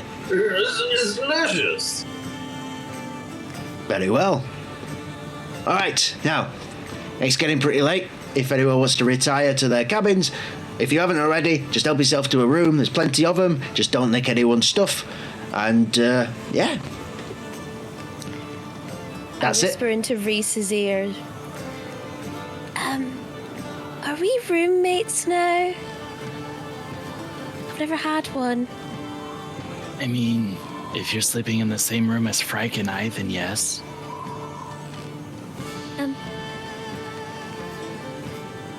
Okay. I hope you don't mind. Have we us. been in the room yet? DM. Have you? Have you? Well, I know we were like on our way. We were in the hall and we were talking to the guards, to the Yeah. other guys. I don't Yeah. think we went in. You sort of you were we outside discussed that. where the rooms are, so you can say it Yeah. now that you are able to find yourself a room. Okay. Well, is there a room with 2 beds plus maybe like a half one or like a crib or like a something? I'd say that there Sleep isn't, on you, it's but fine. I'd say that there isn't, but they're able to arrange one for you. It just takes them 15 minutes or so. I can snuggle up on your belly. It's all good. You don't mind, do you? I sleep in a not so open position. But Frank maybe. What do you mean, not so open position? Well, you know, like I curl up myself. Oh my god! Yes! I'll curl up. I'll curl up. I'll curl up. In. Yeah. Okay. I mean, I I'm sure wouldn't it's gonna get mind. cold up here anyway.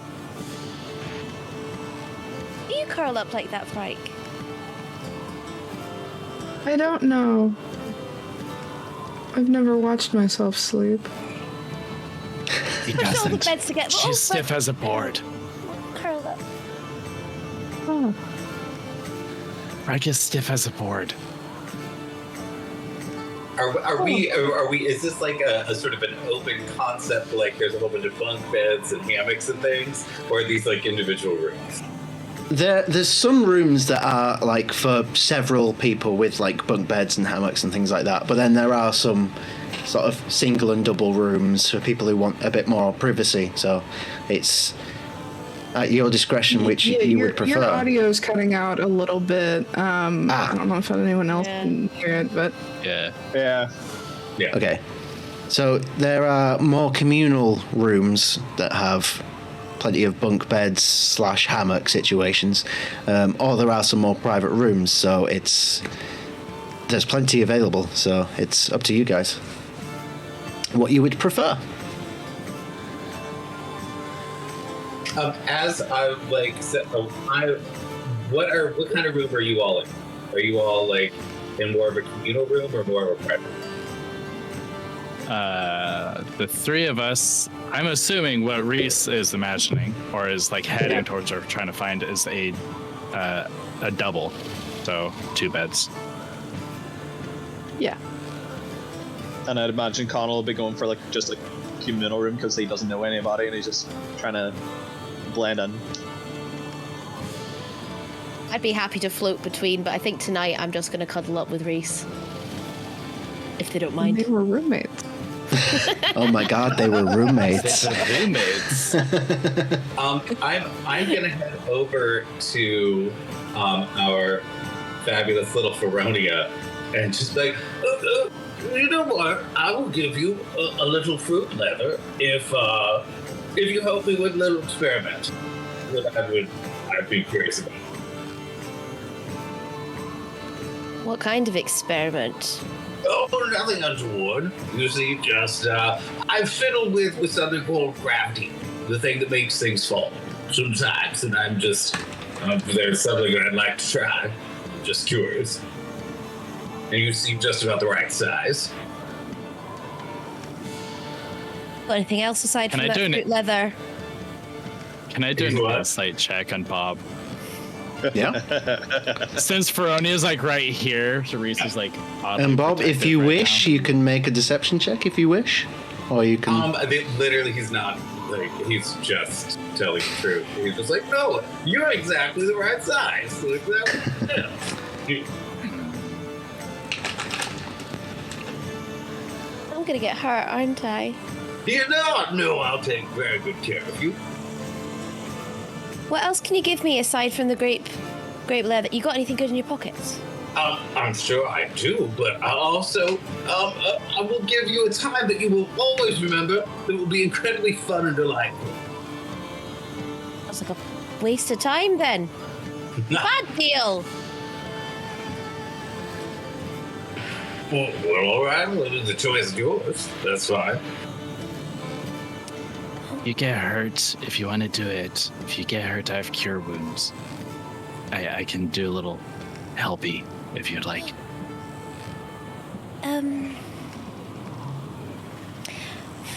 Oddly enough, I trust you. Even though you still Stole my muffin. are lying. No, you're still not telling me the truth about your name. But And neither are you. But you stole my muffin. my name's Rhódania. Kind of salty about it. I think. And my name is Reese. No, it's not. Yes, it is. Anyway, if you want to go, do it. I give him a little nuzzle on the head. Just be like, fine. Just save a spot for me. Okay? I just kind of like, I jump off his shoulder and just kind of like pad my way over to Bob and just look up, just like, this is why I stay alone, but okay. What do you want, big man? All right. So, here we go. All I'm going to ask you to do is, I will help you, is just to jump up into the air. That's all. Well, no, a little higher than that. We're going to have to go to let me prepare. And you see him starting to prepare a spell. Does Rhódania have the hops?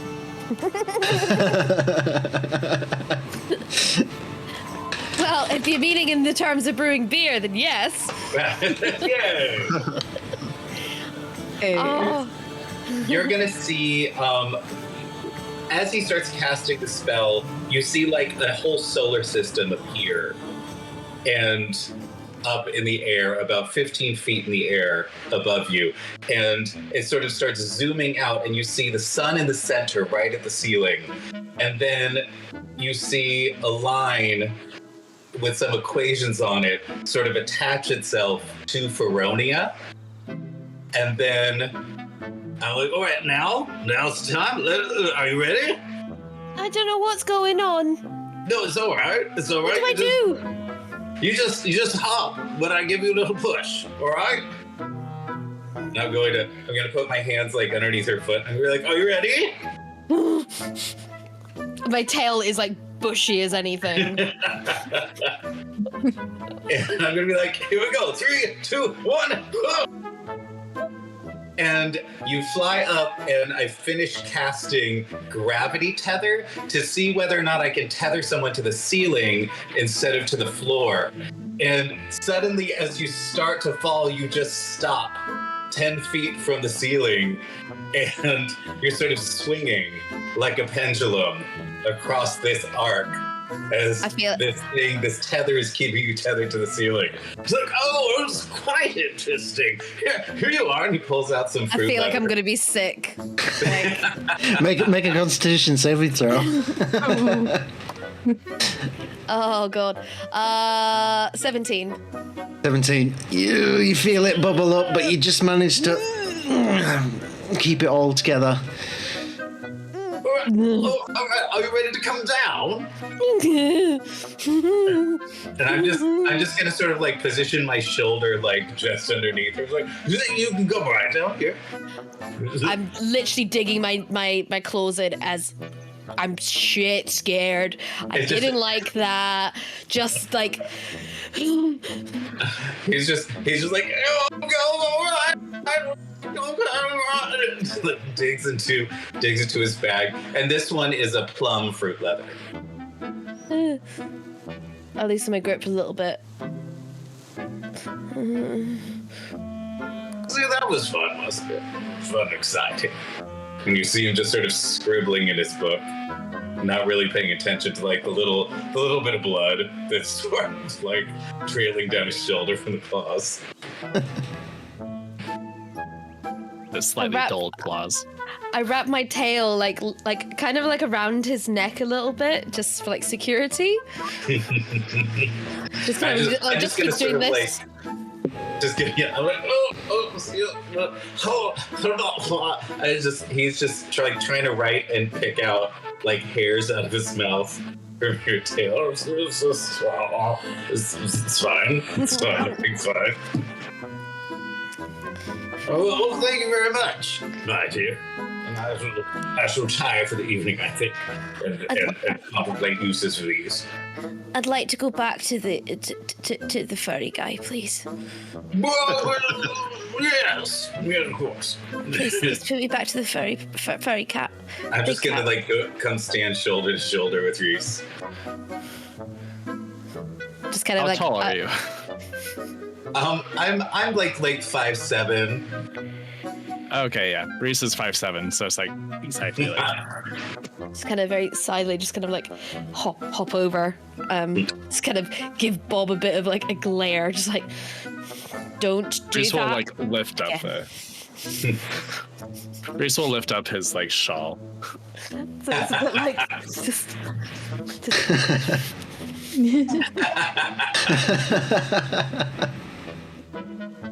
Oh, amazing. and my tail is very like gently like around your neck, just kind of like, hi, friend.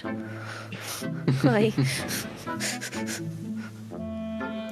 Reese does give nice hugs.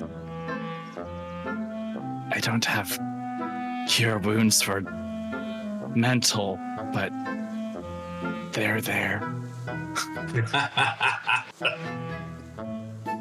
I reach into my skein and just kind of just nurse Take a drink. nurse the IPA I made before leaving home. Around about this I want to time. go try and find Connell. Okay. Sorry. No, go ahead. I want to try and find Connell. Yeah, Connell is he went like the communal like bunk bedded area. He's just like kind of like placing his backpack on a bunk bed and they're like, yeah, this is where I'm staying. I didn't catch your name and you look like a rock. Who are you? Oh, hi. I am part rock. I'm Connell. Nice to meet you. I'm Reese. This is Rhódania. And like open the hood a little bit and show Rhódania. Wait, that's the little cat that grabbed onto Thrasham's tail. Hey, little thing. I'm not a thing.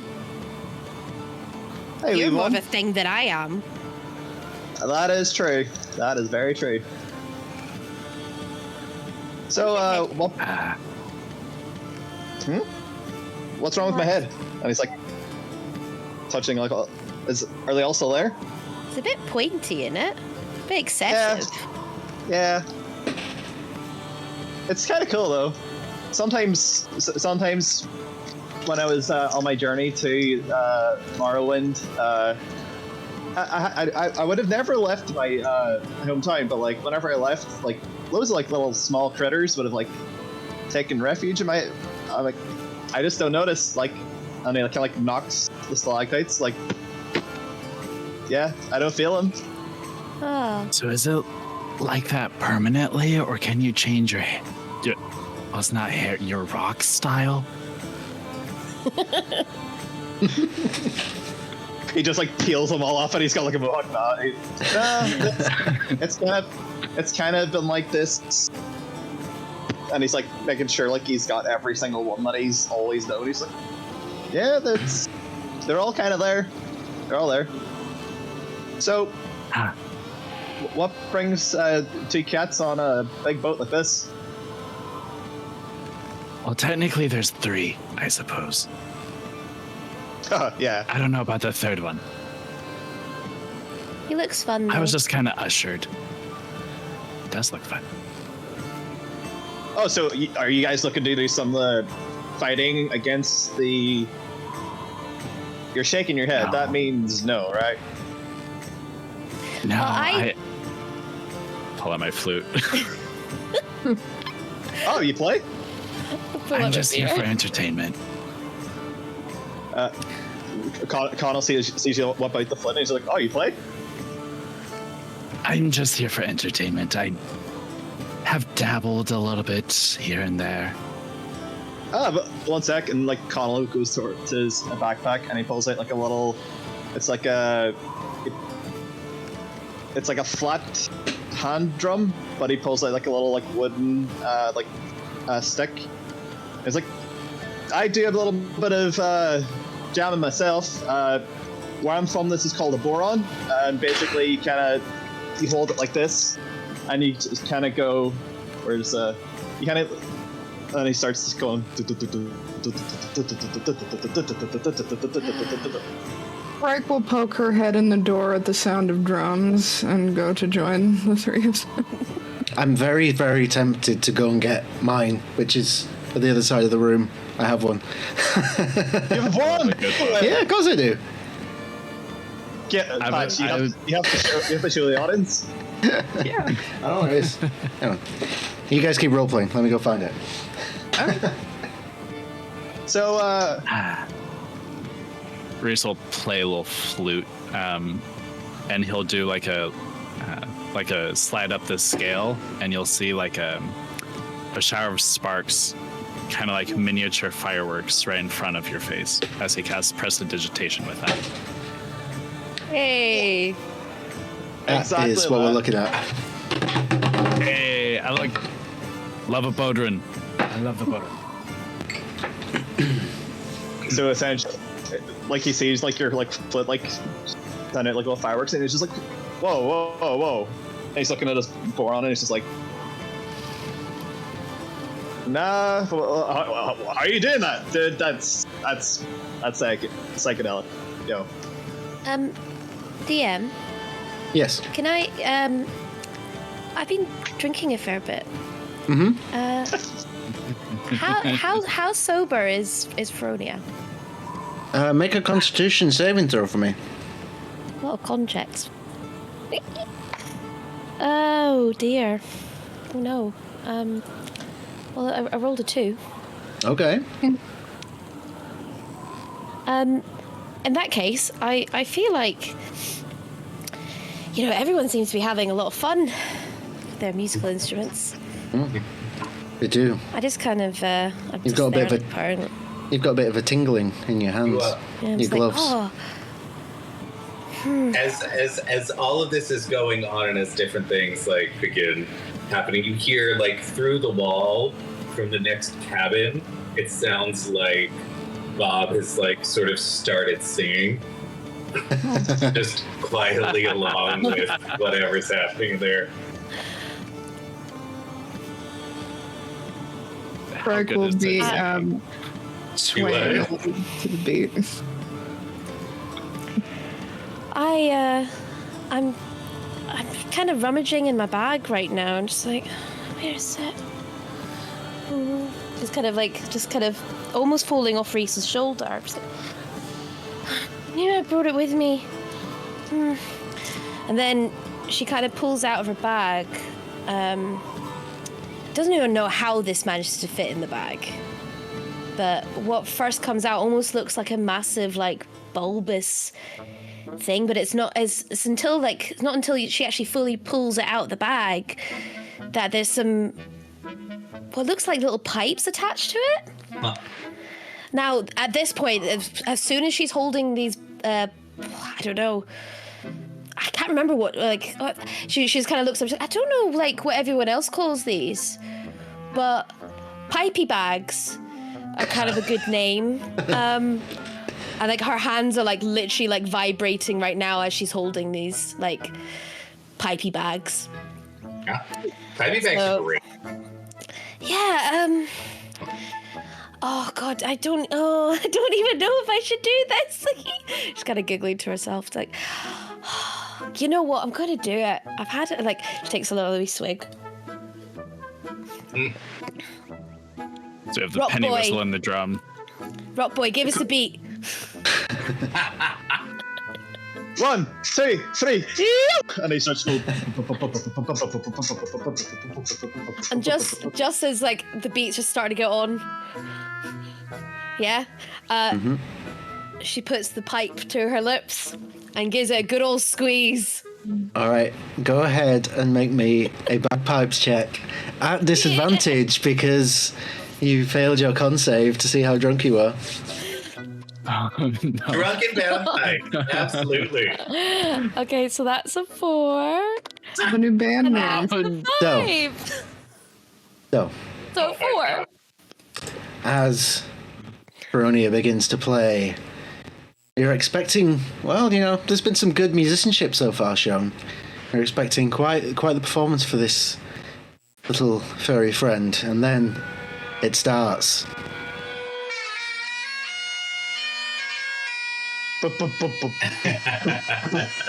Using a spoon. Oh my God. It's The catchy. entire time, Frike would just be dancing absent-mindedly to this, seeming to not react at all to how the playing is. But And she keeps going. knock on the door and just open it and be like, "Well, oh, you're not murdering the cat, all right? Excuse me."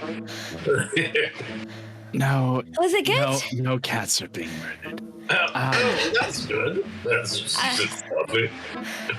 lads, that lads, tune. Appreciated. lads. How about we take all this stuff out and we go out and perform a few tunes for all the wee lads out there for the crew? Yes. I appreciate your tenacity. I like can do you, it for the Rock pints. boy. I like you. We can do it for pints. Or muffins. What's up? I don't drink, so muffins. Muffin The muffins will tasting sober up the pints. pints. Pints. I think it would be Okay. Pints. Pints. Muffins.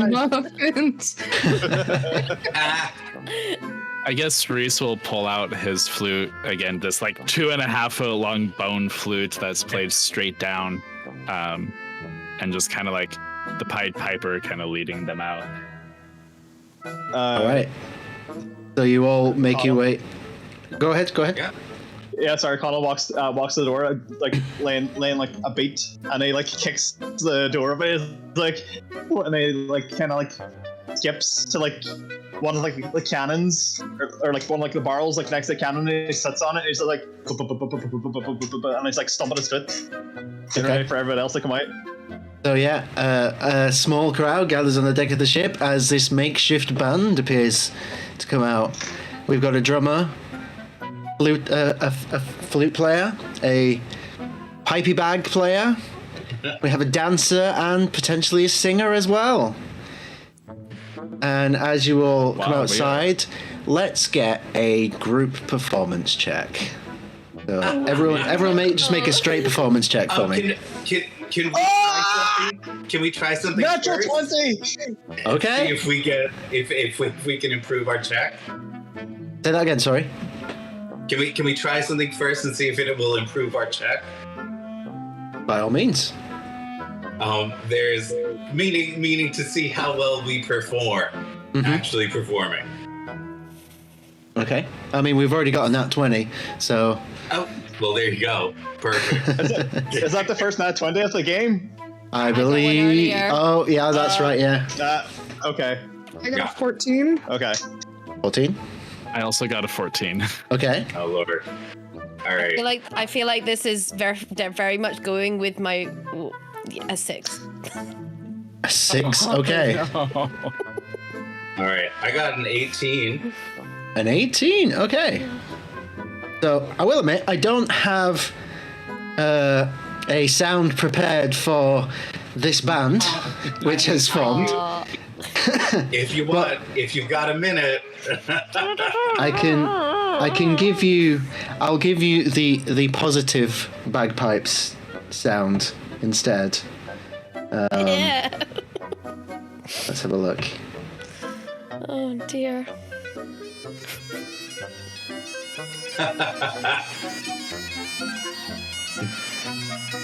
As we start, as this whole thing starts, like, and I see that she can actually play the bagpipes. I'm gonna just sort of look at everybody, and I'm gonna be like, all right, I'm going to start. You all just follow. All right, it'll be delightful. All right. And there's and if we can shut down the bagpipe music for one second. He recognizes a little bit of the tune, and he starts singing something from his childhood. Mm-hmm. And he just starts with somewhere over the rainbow, way up high, there's a land that I heard of once in a lullaby. Somewhere over the rainbow, skies are blue, and those dreams that you dare to dream really do come true. And he just keeps going with that as everybody sort of joins in. Yeah, the crowd, having never heard this song, they seem to pick it up, and you win over this piratey crowd, and you can see off in the corner the Thrash and Foes sort of stood arms folded watching. Song and dance the night before battle. I like it. Reminds me of my youth. Yes, not quite a war song, but it will suffice. That was awesome. So I'm going to say everyone gets a round of inspiration for that entire segment. Yay! Which you are welcome to make a note of. Now, anything else before everyone beds down for the night? No. Reese will curl up. And seeing Reese curling up, I'm just gonna be like, just try and find a little nook and cranny in the curl. I just kind of like wrap my tail around me. Just there we go. Now I've got it in my head that Frike sleeps a little like Dracula. Amazing. Connell's kind of like after everybody's like moseying off, he like kind of like walks to the corner like Raymond, and he's just like, "Here, is there any alcohol on the ship? Like, can I get a wee nightcap before bed?" And as soon as you say that, you feel something behind you, and you turn around, and there is one of the crewmates with 2 pints and just hands them to you.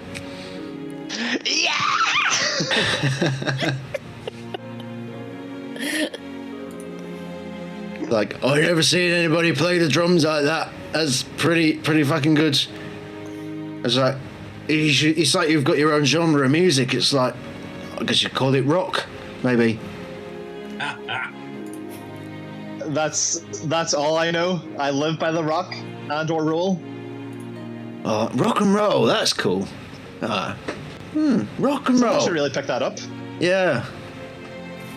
Awesome. Yeah, can't wait for the next one. If we all survive.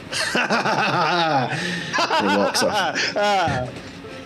I mean, we're surviving, right?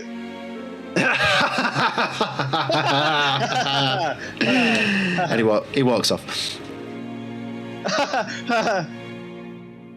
Oh, okay.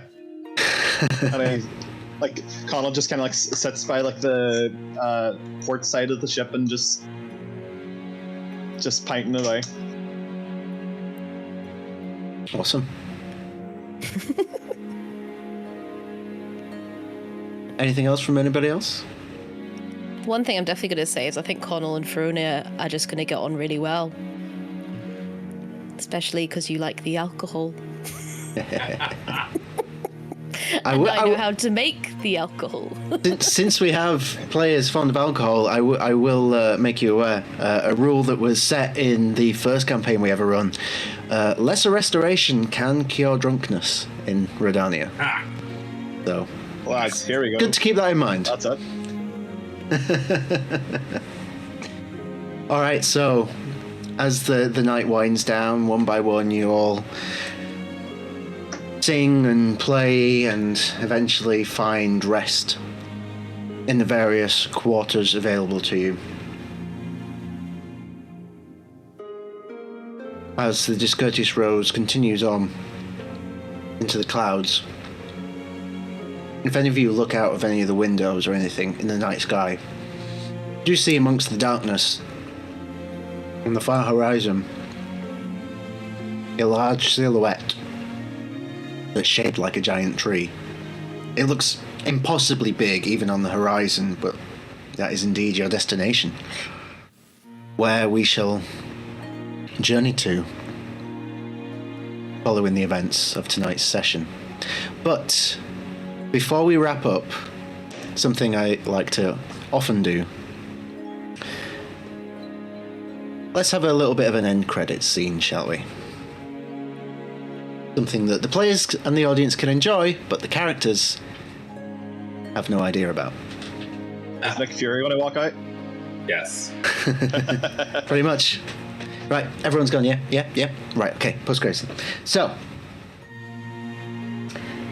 as our view pulls away from the Discourteous Rose and flies over towards this silhouette as it gets bigger and bigger, we find ourselves at Roshan's Rise. And we see nestled up in one of the branches of this impossibly big tree, under candlelight, just reading, is an owl folk. Quite elderly, humming away to himself. You can hear a storm off in the distance, thinking, let's not put the washing out tonight. And then a breeze picks up and the candle is blown out. No! Blast it. And he sort of puts his book down and reaches under his table looking for something to relight the candle. As this shadow-like form starts to bubble up from the ground behind him, completely unaware of it. He continues on until finally, he finds his fire striker and he starts, lights the candle, and from our view we see the owlfolk who's quite happily, he's succeeded in lighting his candle, but behind him is a large form of shadow that's quivering almost. The wind picks up again and blows out the candle, but this time he's frozen as he realizes that it's not the breeze. It's warm. It's damp. It's breath that he feels on the back of his neck. As we cut to black and we end today's opening session of the Rhódania Chronicles. Yay! A big thank you to everybody that's tuned in today and stuck with us as the stream words unfortunately crashed off halfway through. We will sort that out for next time, don't you worry. But nevertheless, thank you, my players. Such a pleasure in this opening session. You all reminded me of the reasons why I asked you to play in the first place. Incredible. You have earned that inspiration for next session. Well and truly so. Thank you so much. That was a pleasure. You're amazing. Thank you. And everyone who is tuned in at home. Thank you. Thank you. Everyone that's tuned in at home as well. You've been amazing. And it's so good to be back. I'll try not to leave it so long next time. But we won't have to because we'll be back next week. Yes! So, before we go, as I always like to do, we'll talk about anything that anyone's got coming up. But I'd just also like to start off a new tradition, which I know a lot of channels do. Guys, favourite moments? Initial thoughts and feelings about how we've done so far? My favorite moment absolutely is the terrible bagpipe roll. And just the whole scene of like pulling this bagpipe out of this bag and just I can do it. ID bags. ID bags are good bags. That is the canonical term for bagpipes now. Yep. Pipey bags. It has to be. It's established. It's been established. Yeah. It is now canon. Yep. I really enjoyed the muffin and the shenanigans of said muffin. Didn't realize that Reese would be so irked about it, but it's fine. That's the beauty of session 1 of any campaign. You learn who your character really is. All those hours you spent writing about it, you were wrong. It's great. I'm sorry, Patch, I missed all of that. Me too. We're just like, yeah. Audio cut out again. What he said. What I actually said was no, I was just saying it's great. Like you can do all the prep in the world for building your character, but you learn who your character really is in the first session. I absolutely loved. Well, you said this while the stream was down, and you were in the bathroom, Bridget. But I have a note here, and it is my favorite moment. Is when meeting you and Reese. I wrote down the note. Apologies to the viewers, by the way. I wrote down, I eat Reese's muffin and Frike's beans. Yes. Yeah, just Amazing. anything to do with food and I'm happy. Yes, that's amazing. If anybody watches What We Do in the Shadows, Yes. anytime Bob started going into like the lecture stuff and like everybody looked like they were falling asleep, I'm like, we have joined a party with Colin Robinson. Oh my god. Yes. I am so here for that. Holy shit. I Oh, feel that's like brilliant. That needs to be like a channel point reward or like a bit or a sub reward. Like Bob gives a lecture on this particular thing. Oh, we can make that happen. You donate this much, Bob gives a lecture.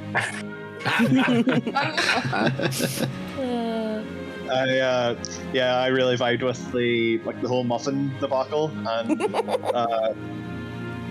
and the fact that we had like a little mini like Kelly jam session towards the end of it, like that was great.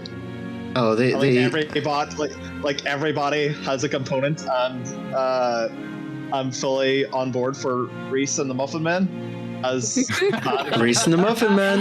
Do you know the Muffin Man? The Muffin Man? The Muffin Oh, Man. so many new merch ideas. Holy shit. Yeah, Reese and the Muffin Man. We have to Yes. have muffin emotes now. You do realize that? Yeah. I mean, I'll get on that this week. Hashtag Team Muffin, hashtag Team Pint now, so. This was not my Very goal. true. This is not my goal when I introduced the muffin. It was not. I'm here for it. Yeah, I must admit, I wasn't right now, to be honest. I wasn't expecting like a 5-piece bard adventure, but that's what we've got. So we'll go with it. I am here for it. Yeah, I was honestly terrified creating a freaking bard, and I'm like, no, this is not what I wanted to do with my life, because he was supposed to be a rogue, first of all. Now here we are. You can be a rogue, And you we're a are. bard. Yeah. Patch, I'll be really disappointed if like the big final fight with us isn't like the end of the Tenacious D movie.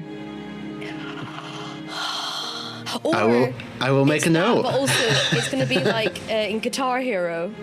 So, Oh my basically that comes god. down from the sky. I mean, I can here to rock. and or roll. Absolutely. Like, our beach episode is going to be us putting on a concert. Like, that's the thing's gonna happen. I mean, Let's be honest here. We got to save a kingdom by putting on a concert. Like, it's going to be very Scooby-Doo. Like, this is it's Bill and Ted. Hello, Santa Monica. Thank you. Good night. I'm happy as long as I'm not Enough money to scrappy. save the community center. The final This is boss, so Drury chaos. Lane. We usually don't do this outside of Drury Lane, but then like it just becomes like a world tour. We just stop at every like city on the way to Drury Lane. Like that's the final show.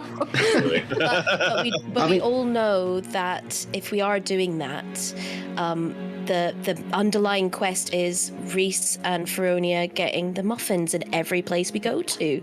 Yeah. It's a diners, drive-ins, and dives, but with muffins. It'll be like the opening of muffins. the opening of the. Flavortown is a location on the map.